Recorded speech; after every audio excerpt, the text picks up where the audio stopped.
अध्यात्म विश्व विज्ञान यूट्यूब चैनल के सभी प्रेमी पाठकों का हार्दिक स्वागत समादर करते हुए आइए आज विचार करें, मंथन चिंतन करें कि अध्यात्म विज्ञान दिव्य दृष्टि प्राप्त होने के बाद भी हमें ये अनुभव नहीं होता कि सर्वत्र विश्वरूप परमात्मा है और कण कण में वो व्याप्त है। जैसा हम में व्याप्त है वैसा सब में व्याप्त है। व्यवहार के समय हमारा ये बोध कहाँ चला जाता है और हम अपने लक्ष्य से भटक जाते हैं और फिर वैसा ही व्यवहार करने लगते हैं जैसे सामान्य अज्ञानी जन व्यवहार करते हैं। ऐसा क्यों होता है? ऐसा नहीं होना चाहिए, क्योंकि यही तो हमारे तप में बाधा होती है। हमारा तप विश्वरूप परमात्मा में लय होने के लिए प्रयास है और इन प्रयासों में हमें विघ्न बाधाओं का सामना करना पड़ता है। ये कौन सी विघ्न है, ये कौन सी बाधाएं हैं जो हमारा रास्ता रोकती है और हमें पुनः इस यानी जिसे कहते हैं अज्ञान में खींच लेती है? ऐसी कौन सी बाधाएं हैं, कौन से स्पिरिट ब्रेकर्स है? इस विषय में हम अध्यात्म विज्ञान की विभूति श्रीमती स्नेहलता इन्होंने जो एक लेख प्रस्तुत किया है उसका अवलोकन करेंगे और इस लेख का एक एक शब्द हमारी आंखें खोलने वाला है और ये बोध का अंजन हम अपने आँखों में लगाकर अगर व्यवहार में प्रवण होंगे, व्यवहार कुशल होंगे तो ही इस दिव्य दृष्टि का सार्थक होगा और हम अपने परम लक्ष्य विश्वरूप परमात्मा के साथ देखो, जानो और मिल जाओ इस लक्ष्य की ओर पूर्णता से बढ़ सकेंगे और लक्ष्य को प्राप्त कर सकेंगे। श्रीमती स्नेहलता अध्यात्म विज्ञान शाला उपकेंद्र चंदौसी उत्तर प्रदेश की संचालिका है।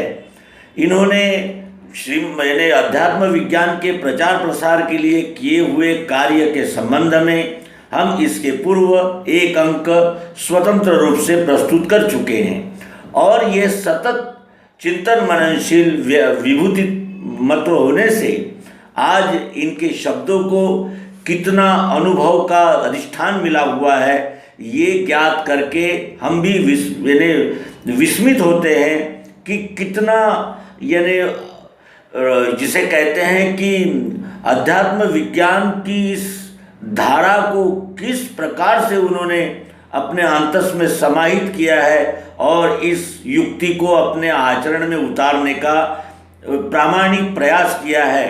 तो हम भी इनके अनुभव से लाभ उठाएं।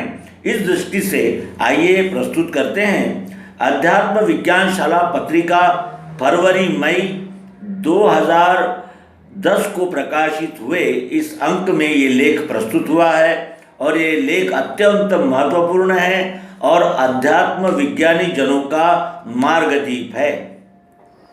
लेख का शीर्षक है योग साधना का शत्रु काम। नवम बुद्ध अवतार श्री मायानंद जी चैतन्य ने विश्वरूप दर्शन सप्रयोग प्रत्यक्षीकरण द्वारा करवाकर मानव जगत को बुरी दुर्दशा से बाहर निकाल दिया। उन्होंने साधनों के द्वारा प्रत्यक्ष दिखा दिया कि मैं कर्ता कहीं नहीं है। प्रथम इंद्रियों से अहम भाव निकाला, फिर मन के द्वारा अहम भाव निकाला, बुद्धि के द्वारा आत्मा का लक्ष्य करवा दिया, फिर स्वयं से देख। अकेले आकार को मिश्री नहीं कहते, अकेली मिठास को मिश्री नहीं कह सकते, सब मिलकर ही मिश्री है। उसी प्रकार साकार निराकार सब मिलकर आप सहित विश्वरूप परमात्मा है। आज अहंकार के कारण ही हम परमात्मा से जुदा हो गए हैं। कर्मों में अर्थात यज्ञ दान तप इनमें परमात्मा को ढूंढते हैं। जहाँ से परमात्मा खोया है वहीं से मिलेगा। इतना सब होते हुए परमात्मा नहीं दिखता, इसका मुख्य कारण क्या है? यह विचारणीय विषय है। 7वें अध्याय के 8वें श्लोक से 12वें श्लोक तक देखिए। इन 5 श्लोकों में आत्म तत्व की व्यापकता का दिग्दर्शन किया गया है। जब जर्रा जर्रा परमात्मा है तो दिखता क्यों नहीं? योगेश्वर कृष्ण जी ने कहा कि इन तीनों के भावों में सब विश्व है भूला, इससे भूला मुझ अव्यय श्रेष्ठ को। तीन गुणों का भाव क्या है? सतोगुण का विकार काम, रजोगुण का विकार लोभ, तमोगुण का विकार क्रोध है। काम का अर्थ इच्छा कामना है, यहीं से अधोगति प्रारंभ हो जाती है। काम अर्थात इच्छाएं असीमित है, विषय मनोरथ दुर्गम नाना, यह सब भूल नाम को आना। इच्छा पूरी हो गई तब अमुक व्यक्ति से राग हो गया, इच्छा पूरी नहीं हुई तब द्वेष हो गया। द्वेष इतना विशाल भयंकर रूप धारण कर लेता है कि पार्टीशन तक हो जाता है। न हम तुम्हें देखेंगे न तुम हमें देखोगे, और जिससे द्वेष हो जाता है उसे और नीचा दिखाने के लिए जिससे राग होता है उससे से ज़्यादा प्रेम सेवा भाव प्रकट करते हैं। कामना से राग द्वेष दो पुत्रों की उत्पत्ति होती है। ढका है ज्ञान माया से आसुरी वृत्ति हो चुकी, नराधम मूढ़ दुराचारी मुझको नहीं भजे। रामायण गीता जैसे ग्रंथों में भी देखिए, जहाँ काम तहाँ राम नहीं, जहाँ राम नहीं काम, दोनों मिलिए नहीं रहे, रवि रजनी एक ठाम। आशय स्पष्ट है, काम राम दो शब्द है, रहे जीव के पास, काम राम को दे है राम ही को वास। मर्यादा पुरुषोत्तम श्री राम वाल्मीकि के आश्रम में जाते हैं, मेरे रहने का स्थान बताओ, ऐसा कहते हैं। तब वाल्मीकि उत्तर देते हैं, जिनके कपट दंभ नहीं माया, जिनके कपट दंभ नहीं माया, तिनके हृदय वसहु रघुराया। दोहा, काम आदि मद दंभ न जाके, तात निरंतर वसु में त्याके। श्री लक्ष्मण ने 6 प्रश्न पूछे हैं भक्ति के बारे में।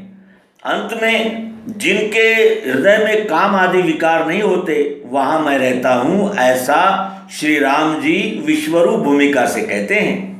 गीता में भक्त के लक्षण बताते हुए श्री कृष्ण जी कहते हैं, हर्ष द्वेष नहीं दिखे, सोचता चाहता नहीं।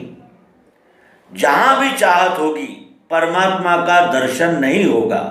आत्मस्थितिवान के लक्षण बताते हुए श्री कृष्ण कहते हैं, अमानित्व अदम्भित्व, किसी प्रकार की इच्छा नहीं होगी, यही भक्त हो सकता है। गीता में स्थित प्रज्ञ के लक्षण बताते हुए श्री कृष्ण जी कहते हैं, मन की कामनाओं को सभी जब त्याग के, होवे आत्मरति प्राप्त, स्थिर बुद्धि उसे कहें। यदृच्छा लाभ संतुष्टो समर्पित भाव रखो, परमात्मा की ऐसी ही इच्छा है।